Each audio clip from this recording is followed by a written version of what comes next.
Hey guys, so today I'm gonna show you guys to fix this 2002 Yamaha R1 fuel pump leak. So to remove the fuel pump, you remove the gas tank. A little cheat code is to get this right here. And then this will connect in the fuel pump just like that, and it'll connect right down here. Basically, you remove this end and keep this end right here connected to the fuel pump, and you have it outside just like that. You connect both of these connectors back up to the fuel pump and then this main hose line, and basically just keep turning it on. It'll keep priming the fuel pump and it'll just empty the gas tank for you. So that's a little that's something I just found. I mean, I'm not sure if that's something that people do all the time. I just don't want to mess up any of the paint or anything like that with just fuel leaking out the top upper fuel cap. So anyways, right here I got the gas tank empty pretty much. Pretty empty, really clean inside for 2002. And something that I found as a little cheat code type thing is it can be very difficult getting the fuel pump out of this housing due to this little clip right here. So this clip sits just like that, and it's connected right up into there. So what I believe you're supposed to do every time is disconnect this clip and leave this in the gas tank. It'll just be sitting there, and then pull this fuel pump out and then pull this out after. Now what I like to do is, if I'm going to keep this bike for a while, I'll cut these tabs right here with just a simple pair of cutters. It's a soft it's hard plastic. It can be brittle, which is why I don't want to keep connecting and disconnecting this when I pull the fuel pump. So I'll cut these so that it can all come out at the same time. I found that's can be very easy. It can make things go way faster when you deal with anything with the fuel pump, which you really shouldn't. But in case you were to, it can just be a lot easier and less likely to break this connector and not let this seat properly, or maybe disconnect while you're riding. Let me get you set up on the tripod. Remove the main fuel pump internals from this housing unit right here.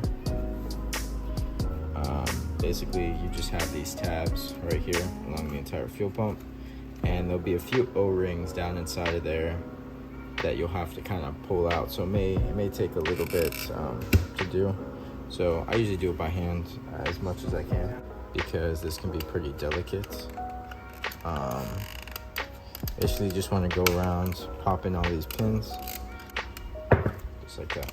So now, that clipped back in.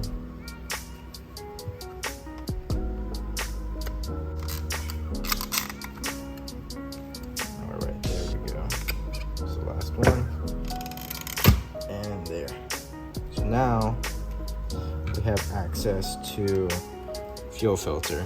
So in case you wanted to replace this fuel filter, it's right down here, fully accessible. You just basically pop this off. There's just a little ring right on there. But what I'm concerned about, let me just line this back up, it's basically this nozzle right here. Now, if you look inside, you can just see that it butts up to something, which indicates a problem is right here. So I believe it touches this connector right here. I believe that's some sort of pressure system, which sucks because I don't know why it's leaking. Now, I believe the other owner could have put too much pressure on this nozzle. It's broken, which means I'm gonna need a new housing. I guess bottom housing. The internals are just fine. The fuel pump's running just fine. So I might need a whole new bottom portion of it if I'm gonna want to get rid of this leak. I could try to throw some silicone into that gap, or maybe just around it. I don't really know. It's a pretty small leak, but I know over time it's just going to start making the connectors and everything more brittle, because it's just kind of leaking through and going right down the nozzle, which is eventually gonna dry out the rubber hose that's connected to this nozzle and make that crack in. I've seen a few of these, but these are very expensive units. For such an old bike, it's actually more expensive than the newer R1s. Not brand new, but newer. It's about, I think, $565 to buy it new. And everyone who's selling them, it's for like $350, $400 for a used one. When it sucks, because all I'm gonna need is just this portion. I might try to plastic solder this gap shut. You see some holes.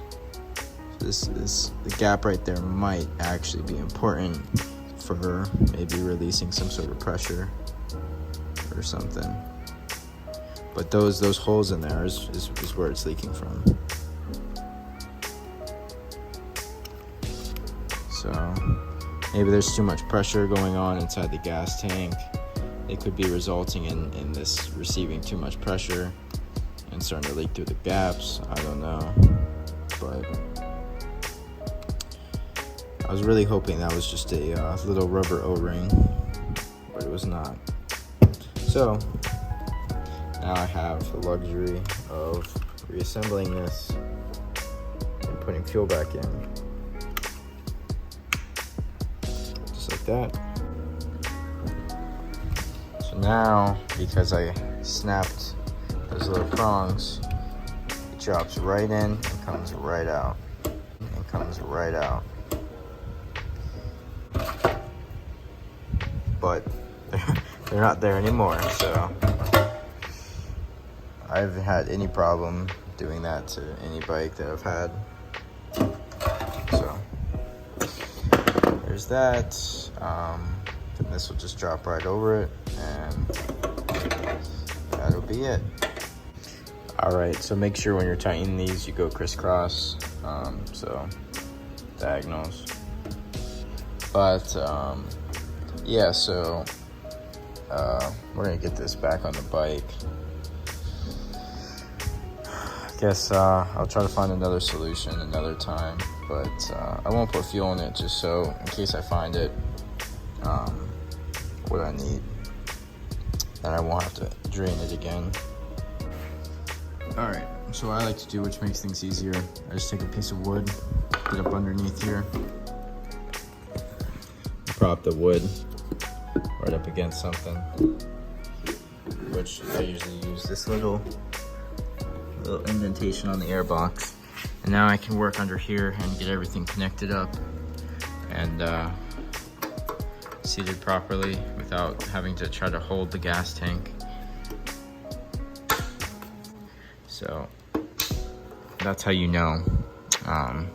This side's green, I mean right side of the bike is green, left side is white, but this green connector won't go on this this male side of where the white connects, so makes things a lot easier that way. But that's pretty much all I'm gonna connect, because there's no gas in it, so I don't really gotta worry about anything. And I'm just gonna go do some research on this part, try to get that potentially ordered up. I might just post this video as just kind of like a disassembly of the fuel pump and removal and everything. This solves, and hopefully post a solution if anyone else is dealing with this kind of problem, because it is pretty irritating, and it feels unsafe. Now, I've ridden the bike while this was happening. Yes, it'll run just fine. Either way, fuel leaking in any bike is not good. So, not trying to waste gas, especially with gas prices. But it's a very minor leak, so it is drivable. It's just I know this bike will pop a flame at super high RPMs, which I usually don't push it to that, but I know that it will. So that is definitely always a worry when you have a fuel leak.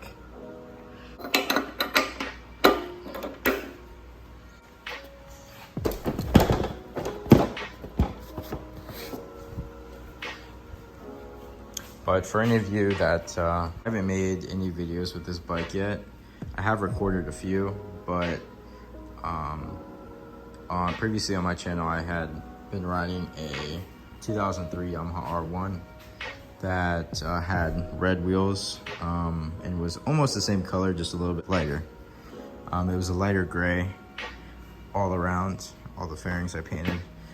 And it had the red wheels that were powder coated. Now this, I was just kind of seeing, you know, what I could make. I ended up sanding down all the wheels. They were pretty corroded, and they were just black. They're painted black from factory. Came out really nice. They've held up pretty well. The only thing is when I was putting the wheels up to the bike, it was very easy to nick them. And same with the front. Basically the brake calipers were just dangling and it just kept kind of smacking the wheel. So the few chips there, but I mean overall that can just be sanded down and repainted. I think it looks pretty cool. I've never went with a white wheel on a bike before, or really have seen one in person. So I think it looks pretty sick. I carbon fiber wrapped a few accents of the bike, like there, right here on each side. I wrapped that this side too, and then I wrapped the rear fender right here. I think it adds a really nice touch to the bike. That rear fender carbon fiber. And recently I just wrapped the whole front fairing with the glossy carbon, mainly because I had messed up the paint underneath that wrap right there, and I didn't really want to. I was thinking about wrapping the whole bike, but I'm like, no. I mean, you know, so many things came out pretty nice. Option. I ended up just wrapping the front. I think it adds. I mean, it doesn't really flow super well, but it definitely adds. I ended up running a seam right here. See it on both sides equally. I just found that it was a lot easier to just create the seam rather than trying to use one piece. And I think it's at a really good location where you cannot see it, you know, if you're standing next to the bike. And then this was all one piece, and I brought it right down to the bottom, and then I ended up putting a seam here as well, because I did this whole section, seamed it, and then this whole section. So I think it ended up coming out really nice. I think it looks really good with the dark windscreen condition it's in, other than me painting the fairings, painting the wheels, replacing the levers, changing the ignition. I actually just repaint this. Anyways, stupid talk. But yeah, so hope you guys enjoyed the video. Hope it might have shown you guys something that you were curious about with the fuel pump disassembly. But yeah, so I'll see you guys in the next video.